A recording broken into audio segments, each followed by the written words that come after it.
Dira yetu inaendana na masharti ya katiba, ibara 107 capital A sub-article 2 B, kutochelewesha haki bila sababu ya kimsingi. Ndio haki sawa kwa wote mapema ipasavyo.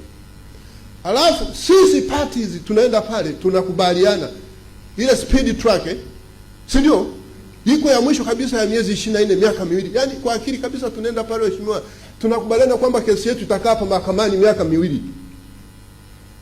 I think on this one, let's kutoa kweli. Mimi I gonna amend this thing. Kesi na hivi ninavyozungumza draft imeshaandaliwa. Mimi mwenyewe tu nimekuwa na mambo mengi. Haiwezekani. Yaani kesi ambayo tungeimaliza kwa mwezi mmoja tunasema tutamaliza miaka miwili. Hiyo mahakama itaheshimika? Hata tukienda kwa ndugu zangu wa kinga pale Profesa Iromo. Maana wale ni watu wa biashara, they are very enterprising. Tunaona kila sehemu. Very surprising. Hao entrepreneur wazuri sana wa jamaa. Yaani kabisa mheshimiwa Jaji Ngwembe ndugu yangu, tunaenda pale tunakubaliana tangu mwanzo eti kesi hii itakaa hapa mahakamani miezi 4.